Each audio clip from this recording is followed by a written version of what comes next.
Vanessa's text came through at 11:15. 3 words that changed everything. Newark, tonight. Confirmed. I stared at my phone in the dim interior of my Honda, parked 3 blocks from the port warehouses. 6 months of chasing rumors about human trafficking operations moving through New Jersey, and finally someone on the inside had talked. Vanessa Cole was the best investigative partner I'd worked with in 5 years of freelance journalism. And if she said it was confirmed, bodies were about to move through that warehouse tonight. The recording equipment felt heavy in my jacket pocket. Tiny camera clipped to my lapel. Digital recorder no bigger than a lipstick tube. I'd spent $800 I didn't have on gear that would capture evidence even in low light. My Queens apartment's rent was already 2 weeks late. But some stories were worth the risk. I climbed out of the car and pulled my black jacket tighter against the November cold. The port sprawled before me like a maze of shipping containers and rusted metal, shadows pooling in every corner. Perfect place for crimes nobody wanted to see. My boots made soft sounds on broken pavement as I approached the warehouse Vanessa had specified. Number 47, southeast corner, second building from the water. I could smell the water from here. Brackish bay air, diesel, and something rotting. The side door was unlocked like she'd promised. I slipped inside and let my eyes adjust to the darkness. Stacks of wooden crates filled the space, creating corridors and dead ends. Voices echoed from somewhere deeper in the building.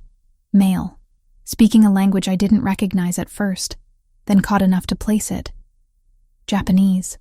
I moved between the crates, phone recording audio, camera capturing everything the darkness would allow. The voices grew louder, angrier. I crouched behind a pallet of machinery parts and peered through a gap. 4 men stood in a circle of harsh light from a single overhead bulb. 3 wore dark clothing that screamed organized crime, movements precise and controlled. The 4th man was on his knees, hands zip-tied behind his back, blood already streaming from his nose. One of the standing men spoke in accented English. "You think you negotiate with Russians and we don't find out? You think we're stupid?" The kneeling man shook his head frantically. "No, please, You were just betraying your own family." The speaker pulled a gun from his waistband. No silencer. No hesitation. This is what happens to traitors. I should have run. Should have turned off my equipment and gotten out before they saw me. But I'd been chasing stories about organized crime since my mother died in a gang shooting when I was 16. 10 years of watching violence destroy families, and I'd never been this close to documenting it firsthand. I raised my phone slightly, making sure the camera had a clear angle. The flash of the muzzle burned into my retinas. The sound crashed through the warehouse like thunder. The kneeling man collapsed, blood spreading beneath him in the harsh light. My hand trembled, but I kept recording. Got photos of their faces, their postures, the casual way they stepped over the body. Evidence that could actually put these men away if I could. A hand clamped over my mouth from behind. I tried to scream, but the grip was iron. Another hand seized my wrist, twisting until I dropped my phone. I kicked backward, connected with someone's shin, heard a grunt of pain. Then there were more hands, more bodies, dragging me upright and spinning me around. The 3 men from the execution stared at me with cold calculation. The one who'd pulled the trigger still held his gun, now pointed at my chest. "Well," he said slowly, "this is unfortunate.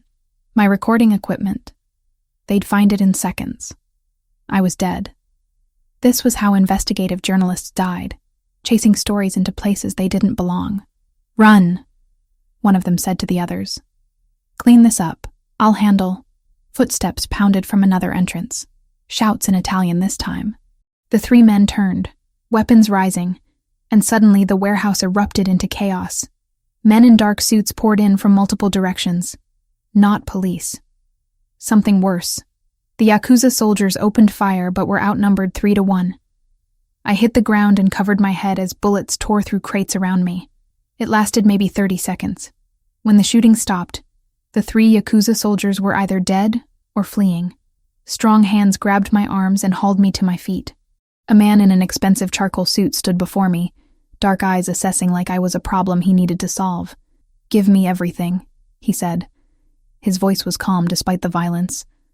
"Phone, camera, recorder. Now." "I'm a journalist. You can't. I can, and I will. He gestured, and someone patted me down with professional efficiency, finding every piece of equipment I'd hidden. My phone, my recorder, even the backup SD card in my jacket lining. They dragged me outside to a black SUV. I tried to fight, but there were too many of them. And they moved with the kind of coordination that said they'd done this 1,000 times. The SUV's doors slammed shut, and we were moving before I could process what was happening. The man in the charcoal suit sat across from me. He pulled out my phone and began systematically deleting files. Another man beside him had a laptop typing rapidly. Cloud backups? The suited man asked. Deleted, the laptop man confirmed. All of them. My stomach dropped. Months of work. Gone in seconds. Who are you? I demanded. Someone you should never have seen. He set my phone down and studied me. What's your name? Lauren Mitchell. Well, Lauren Mitchell, you've complicated an already delicate situation. We drove north for what felt like hours. I watched the city lights fade into darkness. Highways becoming back roads. Civilization giving way to forest. When we finally stopped, I saw a large house silhouetted against mountains I recognized as the Catskills. They led me inside. Not roughly, but firmly. The house was warm, well-furnished, clearly expensive. A safe house for someone with serious resources. The man in the charcoal suit gestured to a chair.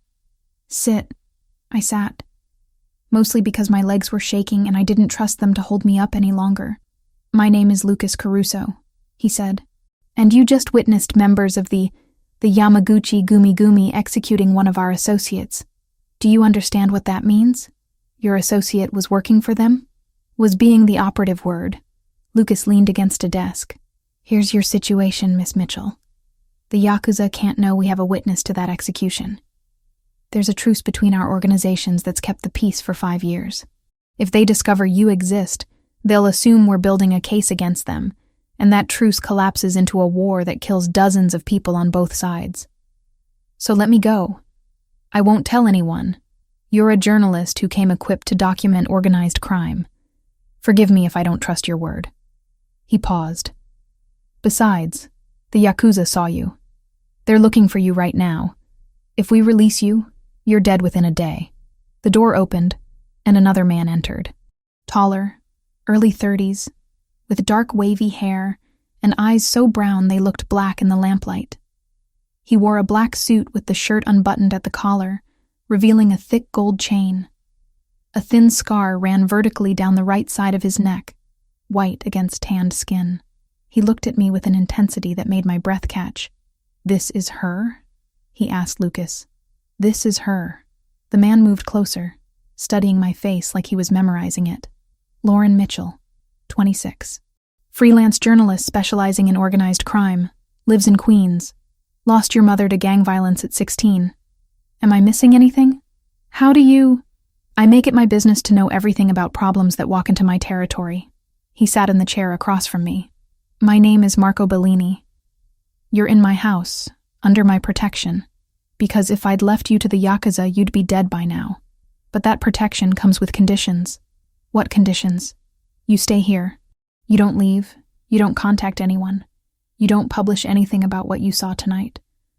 Not because I'm threatening you, but because both of our lives depend on the Yakuza never knowing you exist. I stared at him. You're kidnapping me. I'm keeping you alive. His expression didn't change. The Yakuza are looking for a witness. If they find you, they kill you to eliminate evidence. If they discover I have you and didn't turn you over, they declare war on my family. So we're both trapped by the same problem, Miss Mitchell. The question is whether you're smart enough to understand that. My hands clenched into fists. I have a life. An apartment. Work. You can't just... I can, and I have. He stood. Lucas will show you to your room. We'll discuss the details of your situation in the morning when you've had time to process reality. He walked out without looking back. Lucas gestured toward a staircase. This way, Miss Mitchell. I followed because I had no other choice. My equipment was gone, my evidence deleted, my freedom stripped away by a man who spoke about truce and war like they were business negotiations. I was a prisoner in the Catskills, held captive by a Mafia boss who insisted he was protecting me. And the worst part was, I believed him. Wednesday morning arrived with sunlight streaming through unfamiliar windows. I'd barely slept, kept awake by the reality that I was a prisoner in a stranger's house. The bedroom was nice enough. Queen bed, private bathroom, mountain views. But luxury didn't change the locked doors or armed guards I'd spotted patrolling the grounds. Someone knocked around 8. I opened the door to find Lucas holding a breakfast tray. "Morning, Miss Mitchell. May I come in?" I stepped aside. He set the tray on the desk. Coffee, eggs, toast. Real food, not prison rations. "Mr. Bellini asked me to explain your situation more thoroughly," Lucas said, settling into the armchair. "You deserve to understand what you've walked into." I sat on the bed, wrapping my arms around myself. "Start with the truce you mentioned. 5 years ago, the Bellini family and the Yamaguchi Gumi were heading toward open warfare over territory disputes. Marco had just taken leadership after his father was assassinated. He was 20 years old, untested, surrounded by people who expected him to fail. Lucas poured coffee into 2 cups, handed me one. Instead of escalating, he negotiated. Drew clear boundaries. The Yakuza controls certain operations, we control others. Nobody crosses those lines. Violence stays minimal. Profits maximize for everyone. And the man who died last night was negotiating with our rivals while pretending loyalty to both sides. The Yakuza executed him as a message. Marco knew it was coming, didn't interfere. That's how the truce works. Each side polices its own. I sipped the coffee. Strong, bitter, exactly what I needed. Until I showed up with a camera. Until you documented it, yes. Now the Yakuza knows a witness exists. If they discover Marco has you and didn't turn you over, they'll assume he's building a case to destroy them. 5 years of peace collapses and people die. Lots of people. So what happens to me? Lucas met my eyes. That depends on how smart you are. This isn't a negotiation, Miss Mitchell. You can't bargain your way out with promises you won't talk. We destroyed your evidence, but you still saw what you saw. The only thing keeping you alive right now is that the Yakuza doesn't know where you are. My hands tightened on the coffee cup. I have a life, an apartment, work that pays my rent. You can't just make me disappear. We already have. Your phone, may I have it, please? I'd forgotten they'd left it in my jacket pocket. Lucas held out his hand and I reluctantly gave it over. He powered it on, scrolled through notifications. 14 missed calls from Vanessa Cole, 11 text messages, 3 from your landlord about late rent. He looked up. Marco will show you these messages in a few days, let you see that people are looking for you, but you won't be able to respond. Not yet. Why are you telling me this? Because you're a journalist. You understand patterns, motivations, the bigger picture. Lucas set the phone aside. This situation isn't Marco punishing you. It's him protecting both of you from a war neither of you wants. Over the next 3 days, I learned the rhythms of the house. Guards change shifts every 12 hours. Lucas worked from a downstairs office, always professional, always watching. Marco himself was harder to pin down. Glimpses of him in hallways. Phone calls conducted in Italian behind closed doors. I spent hours staring out windows at the Catskill Mountains, trying to process how completely my life had derailed. 10 years of building a career documenting organized crime, and one night had turned me from observer to captive. Thursday evening, Marco found me on the back porch. I'd discovered the guards would let me outside as long as I stayed within sight of the house. "Cold night to be outside," he said. "Needed air that doesn't smell like prison." He leaned against the railing beside me. "This isn't a prison. Try leaving and see what happens." "Fair point." He was quiet for a moment. "Lucas says you understand the situation now. I understand I'm collateral damage in someone else's war. You're a complication, not damage. There's a difference." Marco studied the darkening sky. "Why did you become a journalist?" The question caught me off guard. "Why does that matter?" "I'm curious. You chase stories about organized crime. That's not exactly safe work." I thought about lying, giving him some sanitized answer. But what was the point? My mother was killed when I was 16.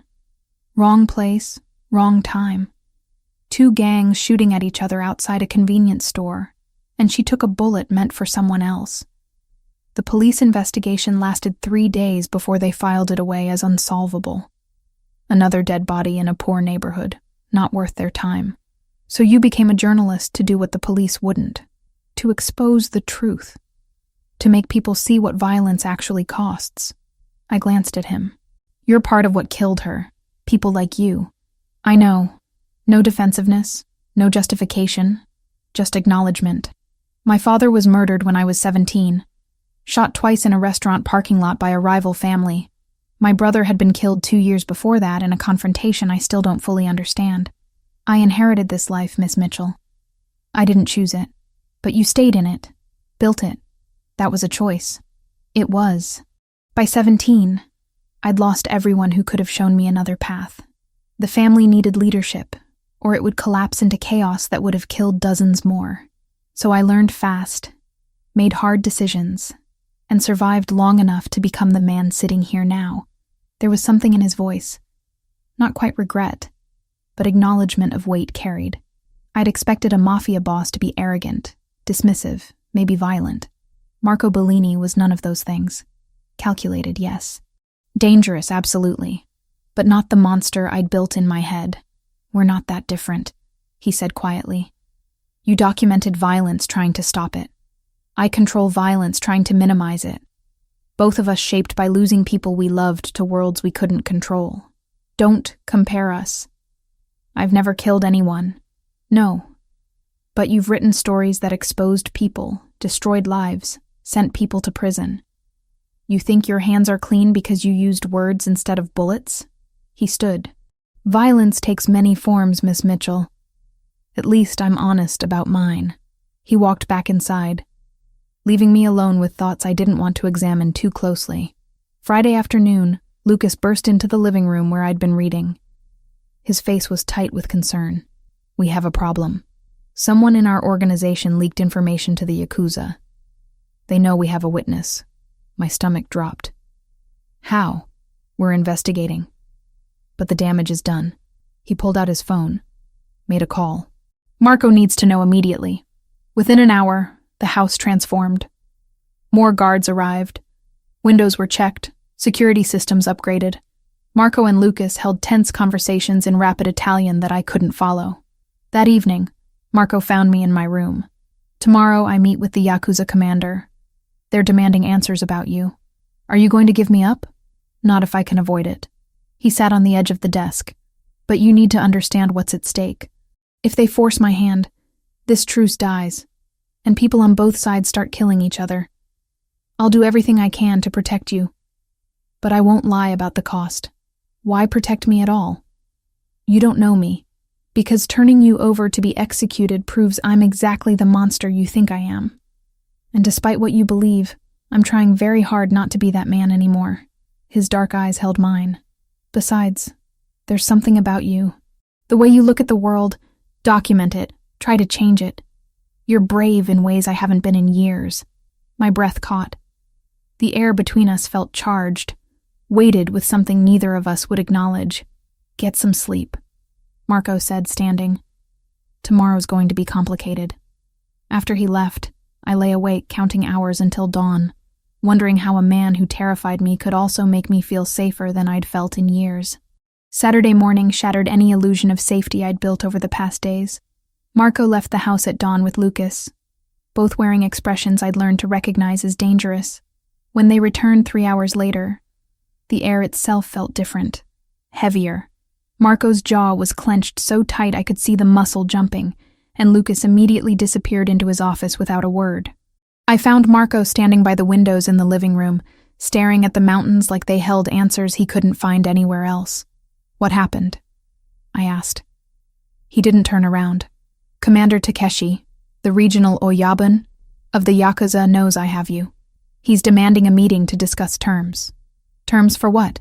Your execution. His voice was flat, emotionless. The kind of tone someone uses when they're trying not to feel anything at all.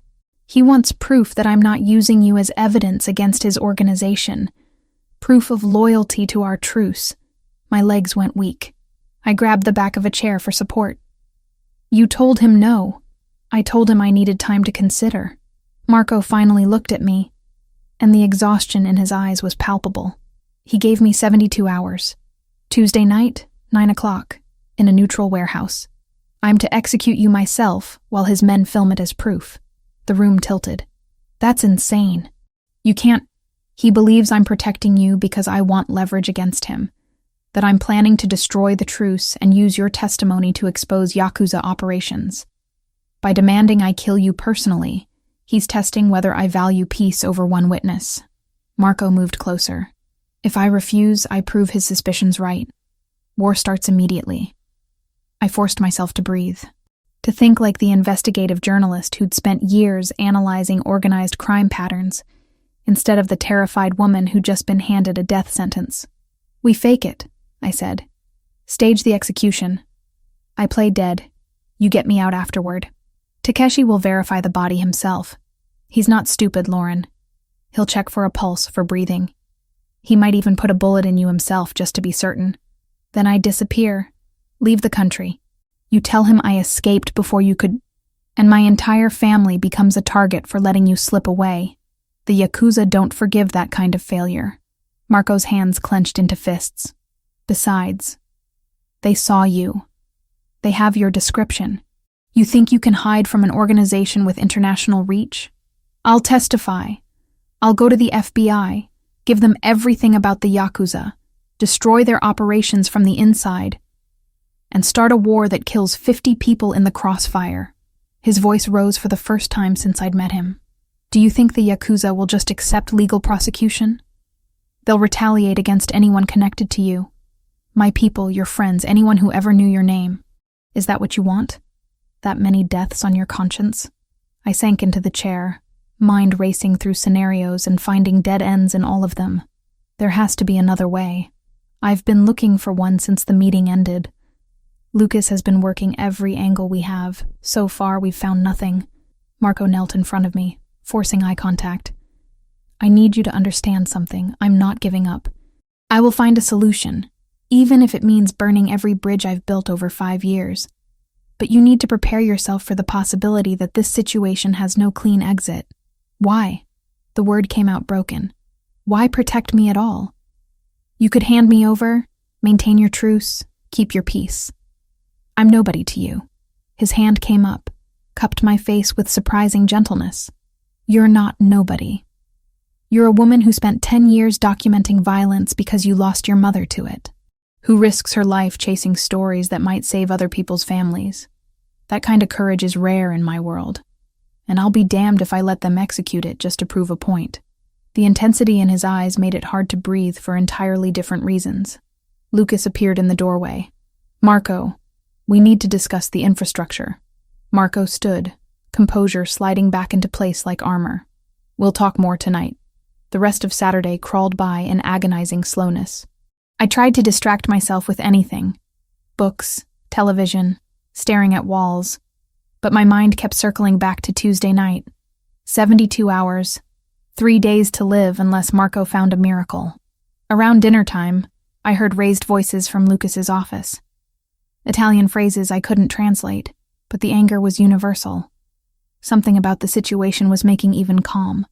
Controlled Lucas lose his temper. I found myself pacing my room. Then the hallway. Then downstairs. The guards watched but didn't stop me. Where was I going to run? Into mountains I didn't know. Hunted by both the Yakuza and Marco's people? The house felt like a cage shrinking by the hour. Around 11, I made a decision. Stupid, desperate, but doing nothing felt worse than trying. I slipped out the back door while the guards were changing shifts, ran for the tree line, and made it maybe 200 yards before strong hands grabbed me from behind. Marco spun me around, furious. What the hell are you doing? Getting away from here. Finding my own solution instead of waiting to die. You'll die faster out there. The Yakuza have scouts watching the roads. They'll pick you up before you reach the highway. I shoved at his chest. Then what am I supposed to do? Sit in that house counting down hours, making peace with being executed like some medieval sacrifice. You're supposed to trust that I'm working on this. He grabbed my shoulders. Do you think I'm sleeping? That I'm accepting this as inevitable? I have people calling in favors, reaching out to other families, looking for any leverage against Takeshi. But I need time, and I need you to stop making this harder by doing something reckless that gets you killed faster. I don't want to die. My voice cracked. I'm 26 years old. I have so many stories I haven't told yet. So many things I wanted to do. And I'm going to die because I was in the wrong place at the wrong time documenting violence I couldn't stop. Marco pulled me against him, arms wrapping tight. You're not going to die. I won't let that happen. You can't promise that. Watch me. He pulled back just enough to look at me. I've survived things that should have killed me a dozen times over. I've outmaneuvered rivals, avoided assassinations, built an empire from the ashes of my father's murder. And I will find a way through this. The certainty in his voice made me want to believe him, made me want to trust this dangerous man who held me like I was something precious, instead of a problem to be solved. I'm scared, I whispered. I know. So am I. His thumb brushed my cheek. But fear means we're still fighting. The moment we stop being scared is the moment we've given up. We stood there in the darkness, the forest quiet around us, both of us holding on to something neither of us could name. Then Marco's mouth found mine, desperate and hungry, and I kissed him back with the kind of intensity that comes from knowing time is running out.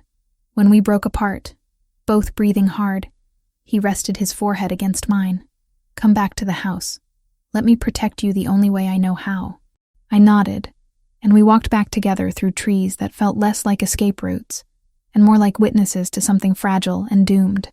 Tuesday night was coming, and we both knew the odds of surviving it were getting slimmer by the hour. Sunday morning felt different. The house had shifted from refuge to war room overnight. Men I'd never seen before arrived in dark SUVs, weapons cases carried inside with military precision. Lucas spent hours on encrypted phones speaking rapid Italian. Marco disappeared into his office for stretches that felt like years. I found him around noon, staring at maps spread across his desk. Blueprints of buildings, aerial photographs, routes marked in red. Planning something? I asked from the doorway. He looked up, exhaustion carved into the lines around his eyes. Contingencies. If Tuesday goes wrong, I need extraction routes, backup positions, safe houses scattered across 3 states. You're planning for war. I'm planning for survival. He gestured me in, closed the door. I've contacted 4 other families this morning. Requested alliances if the Yakuza move against us. 2 agreed immediately, 1 is considering.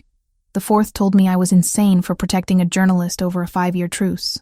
Maybe he's right. He's a coward who's never had to choose between principle and pragmatism. Marco rolled his shoulders, tension radiating from every muscle. I've also had Lucas move weapons and personnel to positions around the warehouse Takeshi specified. If I'm walking into an execution, I'm going prepared. You're really doing this, choosing me over peace. I'm choosing what's right over what's easy. He moved closer. Which is something you've done your entire career, isn't it? Documented violence that powerful people wanted hidden, exposed truths that made you a target. You understand the cost of standing on principle. I did. I'd lost job opportunities, been threatened, had sources murdered for talking to me. But this was different. This was dozens of lives, maybe hundreds, balanced against 1 witness nobody would miss except Vanessa. I'm not worth a war, Marco. That's not your decision to make. His hand found mine. We have 48 hours left. However this plays out Tuesday night, I need you to know that protecting you isn't a burden. It's the most certain thing I've felt in years. The weight of those words settled over me like a physical presence. A man I'd known for less than a week was willing to destroy everything he'd built to keep me alive. The rational part of my brain screamed that it was insane, possessive, the action of someone who didn't understand boundaries. But the part that had been alone since my mother died, that had spent 10 years chasing stories because people were safer than relationships, that part wanted to believe him. Stay with me today, I said quietly. Not planning, not strategizing, just with me. Marco studied my face, then nodded.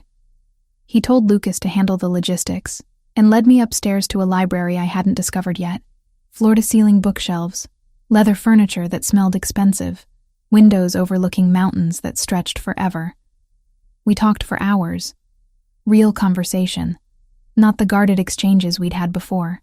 He told me about his brother, killed at 19 in a confrontation Marco still didn't fully understand. About his father, murdered in a restaurant parking lot while Marco waited for him to come home. About taking leadership at 20 and feeling like a child playing at being boss until he learned to become the man his family needed. I told him about my mother's funeral, attended by maybe 12 people because everyone she knew was too poor or too scared to take time off work. About my aunts who raised me, stern women who taught me to survive but not how to trust. About becoming a journalist because documentation felt safer than participation, observing violence from behind a camera instead of experiencing it directly. That's why you're so good at it, Marco said. You see patterns other people miss because you're always watching, always analyzing. It's also why you're terrible at asking for help. I'm asking now. Doesn't that count? You're accepting help you didn't ask for. There's a difference. He smiled slightly. You'd rather have died than admit you needed protection. Even now, part of you is trying to figure out how to solve this alone. He wasn't wrong. Every instinct I had screamed to handle my own problems, find my own solutions, never owe anyone anything they could hold over me later.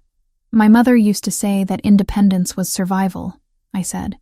That the moment you depended on someone, you gave them power to destroy you. She was right, and also completely wrong. Marco shifted closer. Yes, dependence creates vulnerability, but so does isolation. You've spent 10 years protecting yourself from being hurt by never letting anyone close enough to matter. How's that working? Says the Mafia boss who probably has trust issues deeper than mine. Exactly my point. We're both damaged in the same way, just from different angles. His fingers trace patterns on my hand. Maybe that's why this works. We understand the cost of letting someone in. The sun shifted lower, golden light painting the room in amber. Lucas knocked once around 6, delivered food we barely touched, disappeared without comment. The house had gone quiet. Guards positioned. Preparations complete. Tuesday loomed like a storm we could see coming but couldn't avoid. Around 8, Marco's phone buzzed. He checked it, jaw tightening. Lucas found our leak. Young guy, one of his newer recruits. Yakuza offered him $50,000 to report on my activities. He's the one who told them about you. What happens to him? What do you think happens to traitors? Marco's voice was flat. This world doesn't have courtrooms or appeals. He made a choice, and it cost people their safety, including you. You're going to kill him. I'm going to eliminate a threat before he does more damage. If that offends your journalistic principles, I apologize. But I won't apologize for protecting my family from someone who sold us out for cash. He left the library, returned an hour later. Didn't tell me details. Didn't need to. The blood on his knuckles told me everything. I should have been horrified. Should have recoiled from a man who just committed murder, like it was routine business. Instead, I found myself understanding the brutal logic of it. In his world, betrayal meant death because anything less created weakness that enemies exploited. I'm not going to pretend I'm okay with this, I said when he came back. But I understand why you did it. That's all I can ask. He washed his hands in the library's small bathroom, methodical and thorough. 24 hours, Lauren. Then we walk into that warehouse and find out if my plan works, or if we both die trying. The words should have terrified me. Instead, they crystallized something I'd been avoiding since that first night. I wasn't walking into that warehouse as his captive or his responsibility. I was walking in as his partner, someone who'd chosen to trust him despite every instinct screaming otherwise. That night, we didn't discuss strategy or backup plans.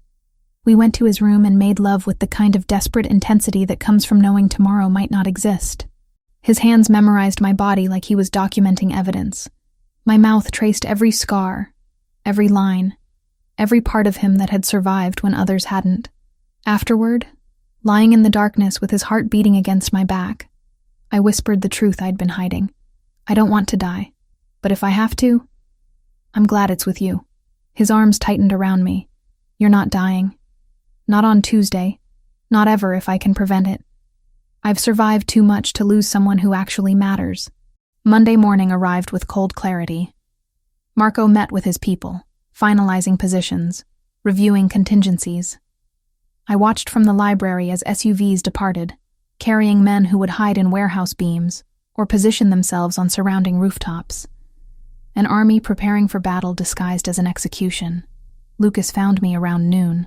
He's going to get himself killed protecting you. You know that, right? I know. I've tried talking him out of it. Not hard enough. Lucas sat heavily. Marco's been building this empire for 12 years. Everything he's accomplished, every alliance he's forged, every enemy he's neutralized. And he's willing to burn it all for someone he's known a week. Then tell him to hand me over. Save his empire. I can't. Because despite how insane this is, it's the most like himself I've seen him in years. Lucas looked at me. He's been playing a role for so long. The calculating boss, the strategic leader, the man who always chooses pragmatism. You reminded him there's more to life than survival, and now he's choosing principle over safety, even if it destroys him. I never asked for that. No, but you inspired it anyway. He stood. If we survive Tuesday, take care of him. God knows he's terrible at taking care of himself. The day crawled toward evening. Marco came to find me as the sun set, turning the mountains blood red against the darkening sky. Ready? He asked. For what? Tomorrow. The warehouse. Whatever comes after. I thought about my mother, shot down in a convenience store parking lot because violence found her anyway. Thought about 10 years documenting pain from safe distances, never getting close enough to be hurt. I'm ready to stop hiding, I said, whatever that costs. Marco pulled me close, and we stood watching darkness swallow the mountains, both of us knowing that Tuesday night would change everything, or end it completely. Tuesday night arrived wrapped in storm clouds that promised violence before we even left the house. Marco found me standing by the window, watching darkness swallow the mountains. He wore all black, suit, shirt, even the tie he rarely bothered with. The gold chain was gone. He looked like he was dressed for a funeral. Maybe he was. It's time, he said quietly. I turned. Lucas waited by the door with 2 guards I recognized from the house. Everyone moved with the kind of calm that came from accepting death as a possible outcome. My hands, I said. They need to look tied. Marco produced zip ties, the plastic kind that cut into skin if you struggled. I'll make them loose, but they have to look real. He bound my wrists behind my back, testing the tightness. Tight enough to convince. Loose enough that I could slip them if I had to. His fingers lingered on my skin. Whatever happens in that warehouse, he said, don't fight me. Don't run. Trust that I know what I'm doing. And if you don't, then we die together, which is better than most people get. The drive took 90 minutes through winding mountain roads. Nobody spoke. Lucas checked his phone constantly, coordinating with people I couldn't see. The 2 guards in front maintained professional silence, hands resting on weapons I tried not to think about. We arrived at 8:45. The warehouse squatted in an industrial area that looked abandoned even before the recession. Rusted shipping containers, broken pavement, security lights that probably hadn't worked in years. Perfect place for an execution nobody would witness. Or a massacre nobody would survive. 3 black SUVs were already parked outside. As we pulled up, men emerged from the vehicles. 6 of them, all wearing dark clothing that screamed Yakuza. They moved with military precision, weapons visible but not yet drawn. One man stood apart from the others. Older, maybe 50, with silver threading his black hair. Commander Takeshi. Even from a distance, his authority was obvious in the way the others deferred to him. Marco climbed out first. Lucas followed, then the 2 guards. I was pulled from the vehicle last, stumbling slightly as they made it look like I was being dragged. Takeshi smiled. Actually smiled, like this was a pleasant social occasion instead of a murder. Mr. Bellini? Punctual as always. Commander Takeshi. Marco's voice was flat, professional. I've brought what you requested. Takeshi's eyes found me. Cold calculation, no emotion. I was a problem being eliminated, nothing more. The witness. Excellent. Shall we proceed inside? The warehouse interior was vast and empty, except for a single metal chair positioned under a harsh overhead light. Someone had staged this carefully. Theatrical. A performance meant to be documented and remembered. They shoved me toward the chair. I didn't have to fake my fear as they tied me down, the metal cold against my back, the light blinding after the darkness outside. My wrists were bound to the chair arms, legs to the legs, completely immobilized. The 6 Yakuza soldiers fanned out in a semicircle behind Takeshi, forming a wall of bodies between us and the exit. All of them had weapons now. Visible threats. Marco, Lucas, and the 2 guards stood isolated, outnumbered, exactly where Takeshi wanted them. "You understand what must happen now," Takeshi said, pulling a Glock from his jacket. He held it out to Marco. "Proof of loyalty. Filmed proof that you choose our alliance over this woman." Marco took the gun, checked the chamber with practiced ease, loaded and ready. Takeshi pulled out his phone, held it up. "For the record, Mr. Marco Bellini executing the witness to our mutual operation, demonstrating his continued commitment to the peace between our organizations." Marco walked toward me. Each step echoed in the vast space. His face was unreadable, the mask of the Mafia boss who'd survived a dozen years of violence through calculated decisions and zero hesitation. He positioned himself behind my chair. The gun came up, cold metal pressing against my temple. My heart hammered so hard I thought it might explode. This was it. The moment where Marco chose peace over principle, where I died to maintain a truce that had kept 50 people from killing each other for 5 years. I closed my eyes, thought about my mother, shot down in a parking lot when I was 16. At least I'd tried to document the violence, expose it, maybe save someone else. That had to count for something. Marco leaned down, mouth close to my ear. His breath was warm against my skin, so quiet that only I could hear. He whispered 3 words. "Forgive me for this." My breath caught. This was goodbye. He was apologizing for what he had to do, for failing to find another way, for... The gunshot shattered my thoughts. But I wasn't dead. Marco spun away from me, the Glock aimed at Takeshi. The bullet had punched through the commander's forehead, spraying blood across the concrete. He dropped like a puppet with cut strings, phone clattering beside his body. Chaos erupted. The 6 Yakuza soldiers reached for weapons. Lucas and the 2 guards drew faster, opening fire before the enemy could react. Muzzle flashes lit the warehouse like lightning strikes. The sound was deafening, each shot crashing into my ears until I couldn't hear anything but the constant thunder of gunfire. Men appeared in the warehouse beams above. Marco's people positioned hours ago, raining bullets down on the Yakuza below. 3 men dropped immediately. 2 more tried to find cover, but there was none. The last one got off 2 shots before a bullet took him in the chest. The shooting burned itself out in under a minute. When the shooting stopped, all 6 Yakuza were down, dead or dying. My ears rang. Smoke drifted through the light. Marco was suddenly there, cutting my restraints with a knife I hadn't seen him draw. His hands were steady despite having just killed 7 people. "Can you walk?" I nodded, not trusting my voice. He pulled me up and immediately positioned himself between me and the bodies, shielding me from the worst of what he'd done. Lucas shouted something I couldn't hear over the ringing. Marco grabbed my hand and ran, pulling me toward a side exit I hadn't noticed before. The 2 guards flanked us, weapons still drawn, scanning for threats. We burst through the door into pouring rain. The storm had finally broken, water hammering down so hard I could barely see. An SUV screeched to a stop beside us. Marco shoved me into the back seat and dove in after me, covering my body with his as Lucas floored the accelerator. Behind us, the warehouse exploded. Literally exploded, flames erupting from windows as the explosives Marco had planted earlier detonated. The blast rocked our vehicle, but we were already speeding away, putting distance between us and the carnage. I couldn't stop shaking. Marco held me against him, one hand cradling my head, the other checking me for injuries I didn't have. "You're okay," he kept saying. "You're safe. I've got you." The words finally penetrated the shock. I pulled back enough to look at him.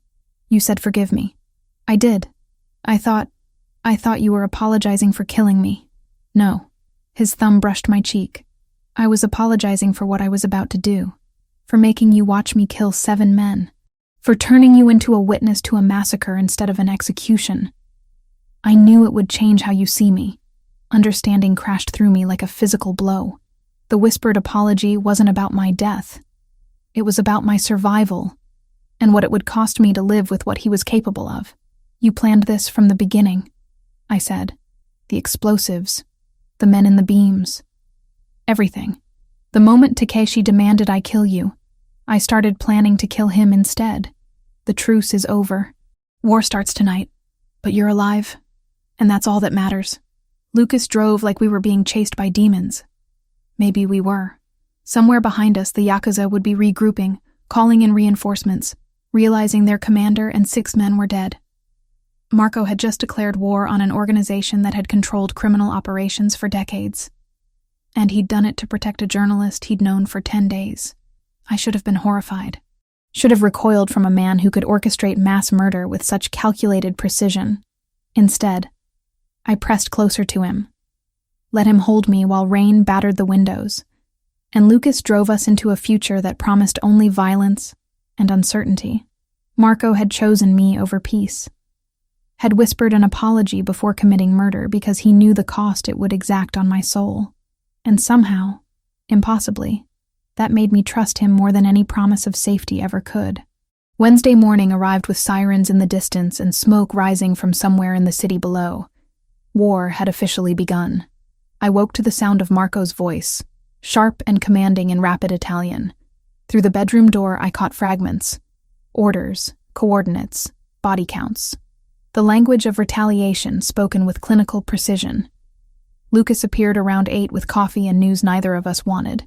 3 of our establishments were hit last night. 2 burned completely. 1 damaged but salvageable. 2 men ambushed leaving the restaurant on 5th. Both dead before backup arrived. The coffee turned bitter in my mouth. 2 men. Dead because Marco had chosen to protect me instead of executing me like Takeshi demanded. The Yakuza? I asked. Obviously. Lucas sat heavily. They're making their position clear.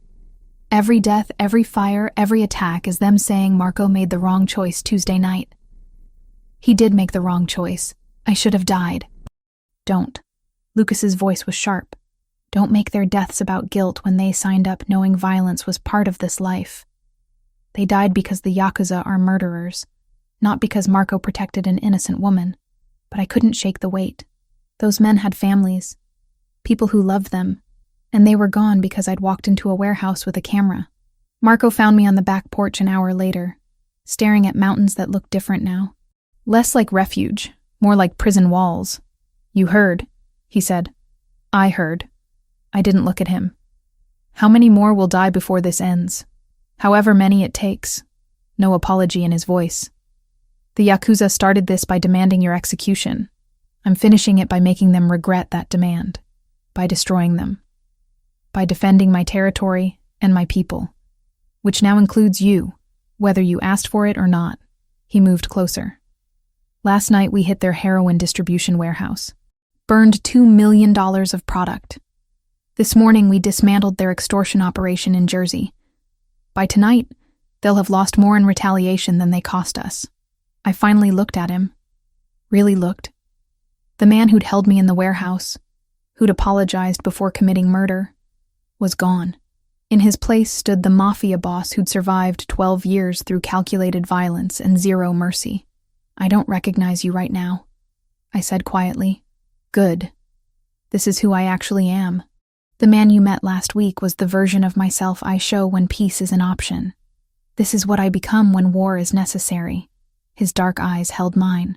If that's too much for you to accept, say so now.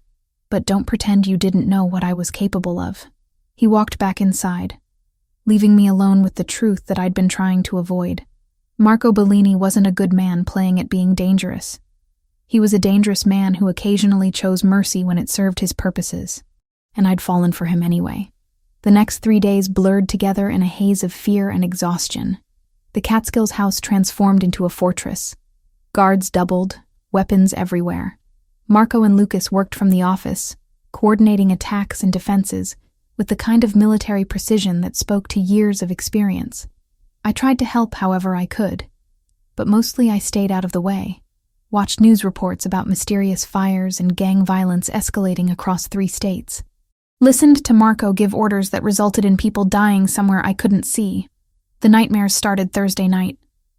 I'd close my eyes and see the warehouse, muzzle flashes, blood spreading across concrete, Takeshi's head snapping back as Marco's bullet found its target. I'd wake gasping, sheets soaked with sweat, heart hammering like I was still tied to that chair waiting to die. Friday morning, I dropped a coffee cup in the kitchen. It shattered, the sound sharp and sudden, and I was on the floor with my hands over my head before I'd consciously processed the noise. Lucas found me there, shaking, unable to stand. He helped me up without comment, cleaned the broken ceramic, handed me water, and sat with me until my breathing normalized. PTSD, he said quietly. Happens to soldiers. Happens to civilians who witness violence. Your brain is processing trauma. I'm fine. You're not, and that's okay. He stood. Marco's seen it before in people who survive attacks. Give yourself time. But time felt like a luxury I didn't have. Every day brought new reports of casualties. 3 more Yakuza operations destroyed. 5 of Marco's men injured in retaliatory strikes, 1 critically. The violence was escalating, spreading, consuming everything in its path. Saturday afternoon, I finally confronted what I'd been avoiding. Marco was in his office reviewing surveillance footage when I walked in and closed the door. I can't do this, I said. He looked up, expression carefully neutral. Can't do what? This. Us. Watching you orchestrate murder like it's routine business. Jumping at loud noises because I keep seeing people die. Knowing that every decision you make results in someone's family getting destroyed. My voice cracked. I'm grateful you saved me. But I don't know if I can stay in a world where violence is the only language anyone speaks. Marco stood slowly. Then leave. I'll have Lucas arrange transportation. New identity, money, protection, until the Yakuza situation resolves. You'll be safe. Just like that? You'd let me go. I'd never force you to stay somewhere you don't want to be. That's not protection, Lauren. That's imprisonment. He moved closer. But before you make that decision, understand something. I don't regret Tuesday night. I don't regret killing Takeshi or starting this war. And I don't regret protecting you. If you leave, I'll miss you. But I won't apologize for being exactly who I've always been. His honesty stripped away any illusion I'd been clinging to. This was the choice. Accept Marco as he actually was. Violence, strategy, calculated brutality, or walk away towards safety that felt hollow. I thought about my mother, shot down in a convenience store parking lot. About 10 years documenting violence from safe distances, judging people whose lives I'd never understood. About becoming a journalist because observation felt safer than participation. I spent my whole life judging people like you, I said, writing stories that exposed organized crime without understanding why anyone would choose it. My mother died in your world, and I hated everyone connected to it. But being here, seeing how you operate, watching you minimize violence when you can and deploy it strategically when you must, it's more complicated than I wanted to believe. It is. And I won't pretend otherwise just to make you more comfortable. I moved to the desk where he'd spread documents. Maps, photographs, financial records. Show me what you're working on. Lauren, if I'm staying, I need to contribute. You said the Yakuza structure is complex. I spent years investigating organized crime. Let me help. Something shifted in his expression. Relief, maybe. Or respect. The Yakuza answer to a hierarchy that extends to Japan. Takeshi was a regional commander, but he reported to someone higher. If we can find leverage against his superior, we might end this without total warfare. Over the next hours, Marco and Lucas showed me everything they'd compiled. The Yamaguchi Gumi Gumi operated under a strict Oyabun Kobun system. Father-son relationships that created unbreakable loyalty chains. Commander Takeshi had been nephew to the Kumicho, the overall boss controlling operations from Tokyo. That's why he was so confident demanding your execution, Lucas explained. Family connection gave him power most regional commanders don't have. But family connections cut both ways. I started digging through financial records Marco had obtained through sources I deliberately didn't ask about. Patterns emerged. Money moving through shell corporations. Funds diverted from official Yakuza operations into accounts controlled exclusively by Takeshi. He was stealing, I said, pointing to the discrepancies. 2.3 million over 18 months, disguised as operational expenses but actually going into personal accounts in the Cayman Islands. Marco leaned over my shoulder, studying the numbers. Can you prove it? Give me access to your financial analyst in 2 days. I'll document it thoroughly enough to convince his uncle. Why would his uncle care? Takeshi's dead. Because theft isn't just about money in organizations like this. It's about honor, loyalty, codes that govern everything.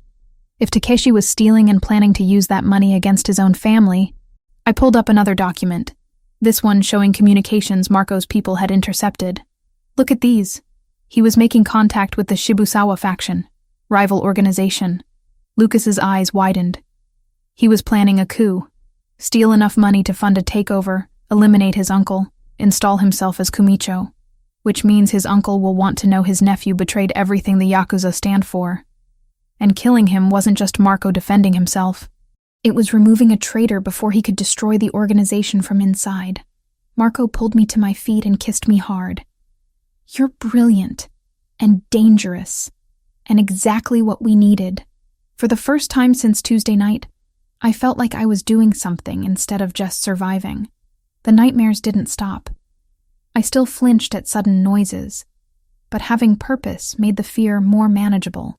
Sunday evening, I compiled everything into a comprehensive dossier. Financial records with clear documentation of theft. Communications proving Takeshi's contact with rival factions. Analysis of his spending patterns showing preparation for violent takeover. It was investigative journalism applied to organized crime internals, and it was some of the best work I'd ever done. Marco reviewed it with Lucas, both of them speaking rapid Italian as they assessed implications. Finally, Marco looked at me. This could end the war before it really begins. If Takeshi's uncle believes this, he'll withdraw support from American operations as punishment for the dishonor. The Yakuza here will collapse without backing from Japan. And if he doesn't believe it, then we keep fighting until one side is destroyed. Marco came to where I sat. But you've given us a chance at ending this without losing dozens more people. That matters, Lauren. What you did matters. Later, lying in bed listening to him breathe beside me, I thought about who I'd been 2 weeks ago. A journalist who documented violence from safe distances. A woman who'd spent 10 years avoiding connection because it felt safer than vulnerability. That version of myself was gone. In her place was someone who'd watched murder, survived execution, and chosen to stay in a world that terrified her, because the alternative felt like giving up on the only person who'd ever made her feel truly seen. The nightmares would continue. The fear wouldn't disappear, but I'd stopped running from the complexity of loving a dangerous man in a violent world, and somehow, impossibly, that felt like the bravest thing I'd ever done. Monday morning, Marco worked with a translator to convert my English dossier into flawless Japanese. Every financial detail, every communication record, every piece of evidence documenting Takeshi's betrayal needed to be perfect. We weren't just exposing theft. We were proving that a trusted nephew had violated every principle the Yakuza claimed to uphold.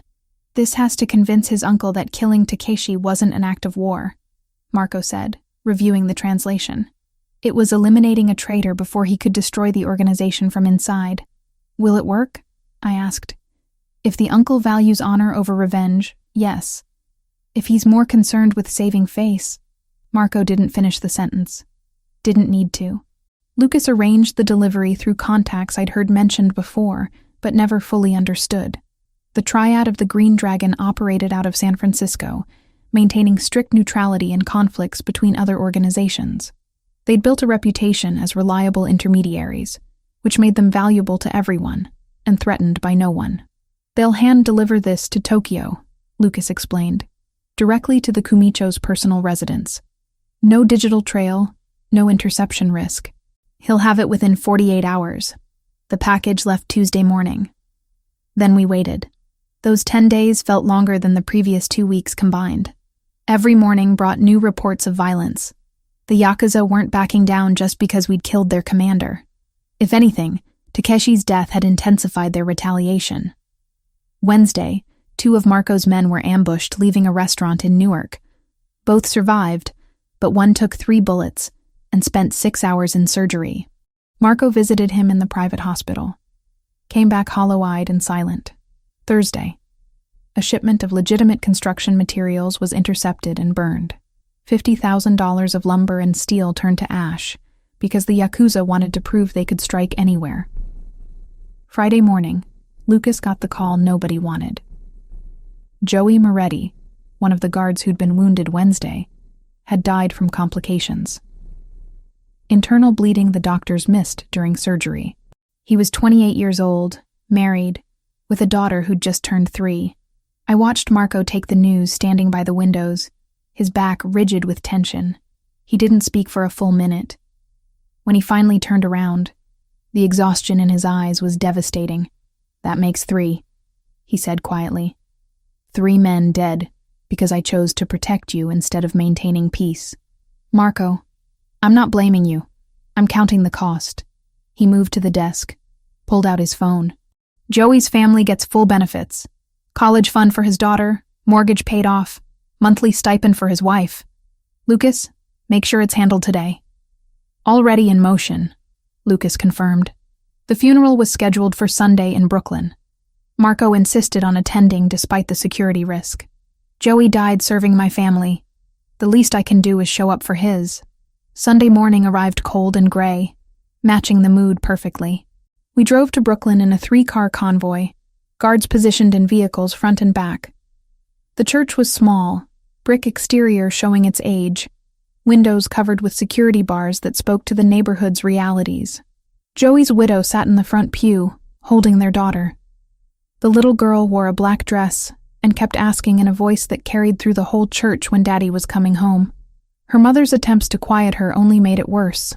I'd documented dozens of funerals for my investigative work, photographed grieving families, interviewed widows, written stories about the human cost of gang violence, but sitting there watching that 3-year-old ask for her father, knowing I was part of the reason he was dead, destroyed something inside me. Marco stood when it was time for eulogies. He spoke briefly, describing Joey as loyal, brave, someone who'd made the ultimate sacrifice protecting his family. His voice never wavered, but I could see the tension in his shoulders, the way his jaw clenched between sentences. After the service, Marco approached the widow privately. I watched from a distance as he spoke to her, presumably about the financial arrangements. She nodded, crying, and then did something unexpected. She hugged him. Not the brief, obligatory embrace of formality, but a genuine hug that lasted several seconds. "She thanked me," Marco said when we got back to the car, "for taking care of them, for making sure Joey's death wasn't meaningless." He stared out the window. "I got her husband killed and she thanked me." "You didn't get him killed. The Yakuza did. I gave them reason to strike. That makes me responsible regardless of who pulled the trigger." He was quiet for the rest of the drive back to the Catskills. Monday morning, 10 days after we'd sent the dossier, Lucas burst into the dining room where I was having breakfast. His expression was unreadable. Tokyo responded. Marco appeared from his office so fast he must have been waiting nearby. And the uncle investigated everything, confirmed the theft, the communications with the Shibusawa faction, the planning for a coup. He's furious that his nephew betrayed the organization. Lucas pulled up something on his tablet. "Official statement withdraws all support from Yakuza American operations, effective immediately. As punishment for the dishonor Takeshi brought to the family name, he's ordering complete evacuation of Northeastern Territory." The silence that followed was profound. Marco sat heavily in the nearest chair. "It's over?" I asked. "The war is over," Lucas confirmed. "The uncle is pulling everyone back to Japan. Without his backing, the American operations can't sustain themselves. They'll scatter, try to rebuild elsewhere, but our territory is clear. At what cost?" Marco's voice was flat. 3 dead, 5 wounded, 2 still in hospital, 4 businesses damaged, relationships with other families strained because they had to choose sides. And for what? To prove I wouldn't execute an innocent woman? To prove you have principles, I said. That you're more than just calculated violence and strategic decisions. That matters, Marco. He looked at me with exhaustion carved into every line of his face. Does it? Joey's daughter is growing up without a father. 2 other families are burying people they loved. That's the cost of my principles. Lucas left us alone. Marco stood slowly, moved to the windows overlooking mountains that had witnessed everything. "I can arrange your exit now," he said quietly. "New identity? Relocation funds? Protection until we're certain the Yakuza threat is completely neutralized. You'd be free to restart your life somewhere safe. Is that what you want? What I want doesn't matter. You came into this world against your will, watched me commit murder, lived through a war you never asked to be part of. I won't trap you here out of some selfish desire to keep you close." I moved to stand beside him. "What if I want to stay? Then you need to understand what that means. This won't be the last conflict. There will always be rivals, threats, situations that require violence I'd prefer to avoid.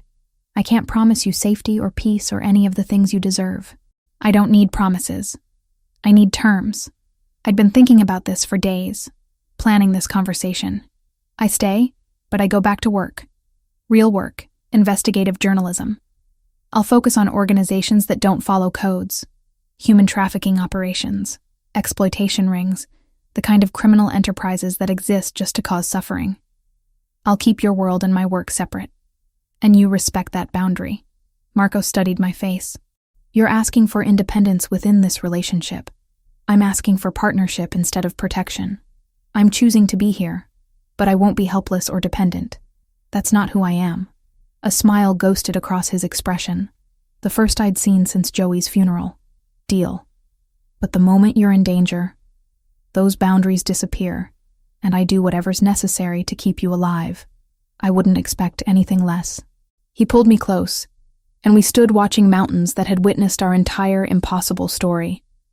From captive to partner. From enemy to something neither of us had names for yet. The war was over. The Yakuza were retreating. 3 men had died and 5 more carried injuries they'd never fully recover from. But we had survived. And somehow we had found something worth the cost. 6 months changed everything about my life except the nightmares. They still came sometimes. Usually when stress ran high or I worked too late. I'd wake gasping, sheets twisted around my legs, seeing muzzle flashes and blood spreading across concrete.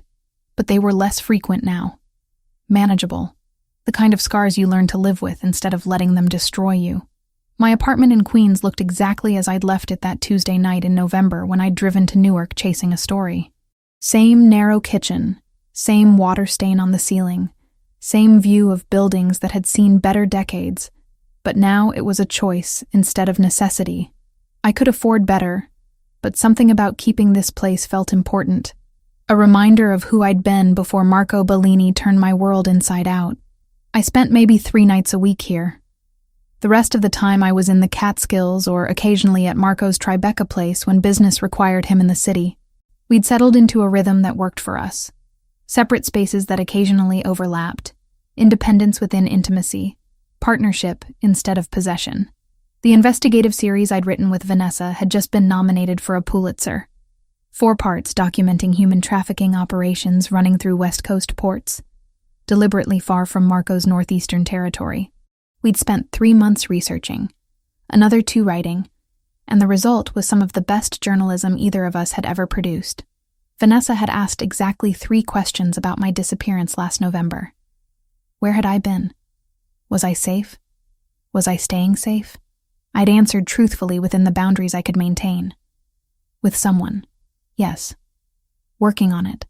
She'd accepted the limitations because 10 years of friendship had taught her when to push and when to respect walls.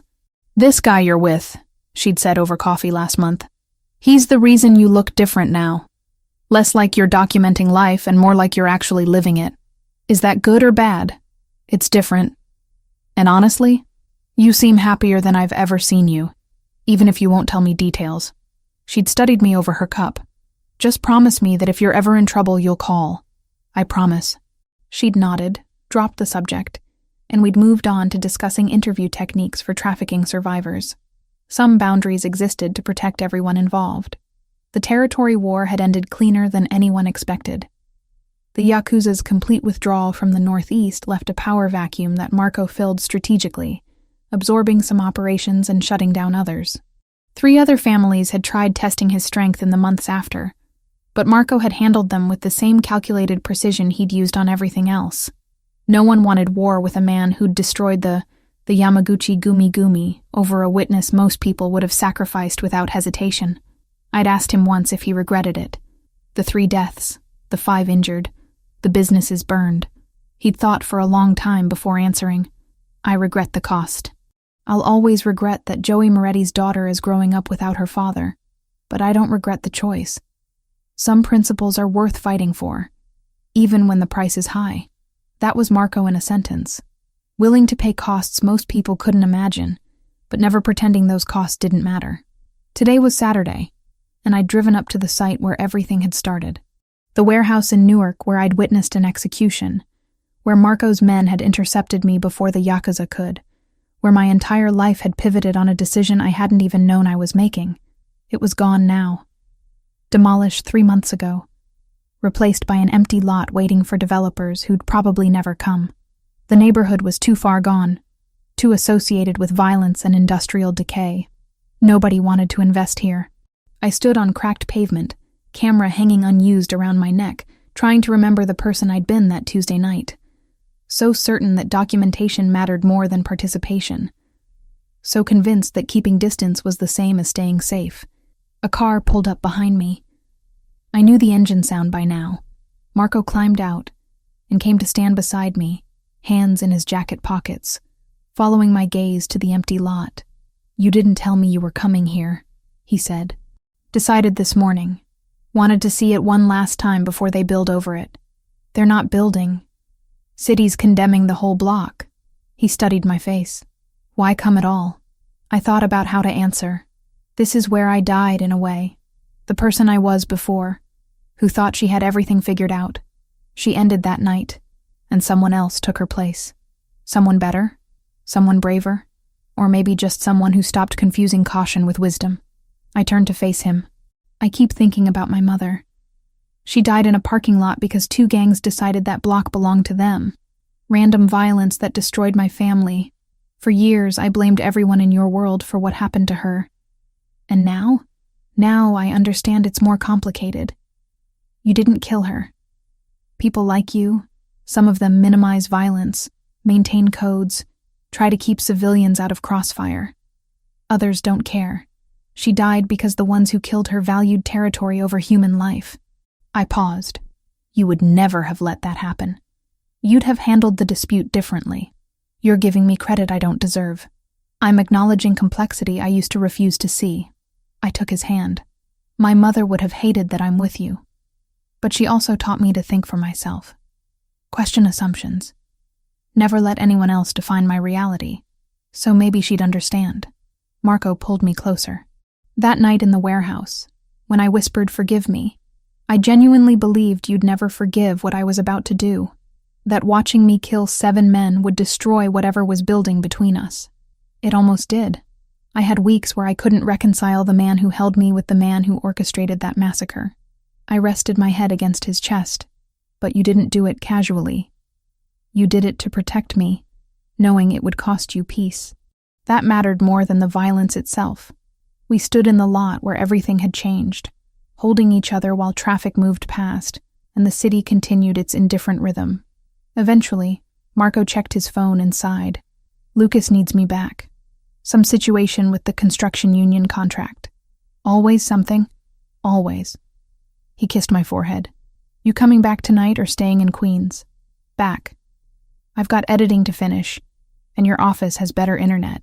We drove separately, his SUV leading while I followed in my Honda. The route north was familiar now. Highways becoming back roads, becoming mountain curves that still took my breath away.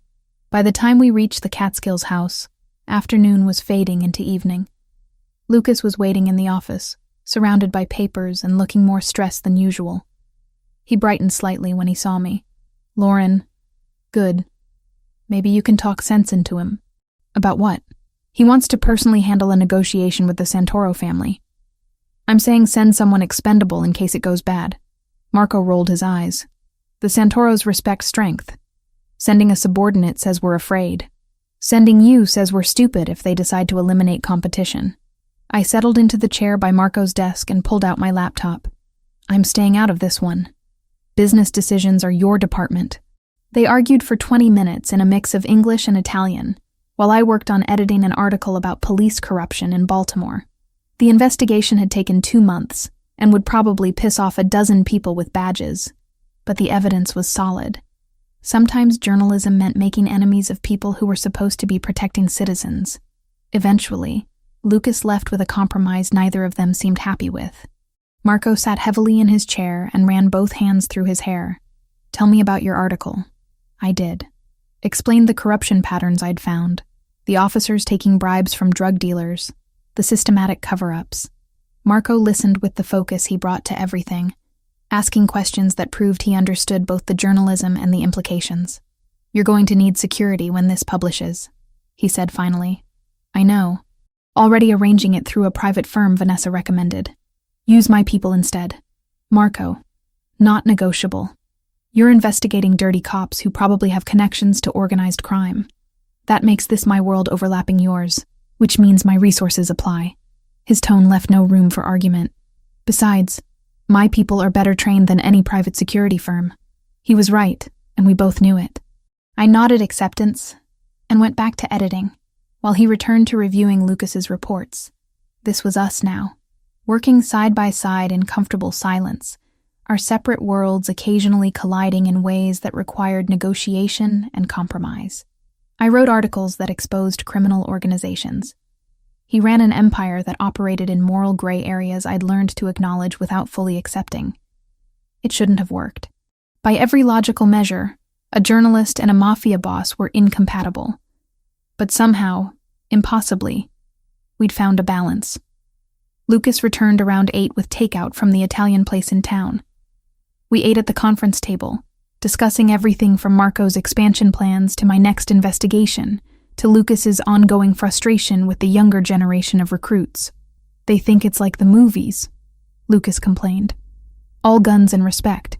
Don't understand it's 90% boring work and 10% terror." "Sounds like journalism," I said. Marco laughed. "Maybe you two should write a book. Careers that look glamorous but aren't."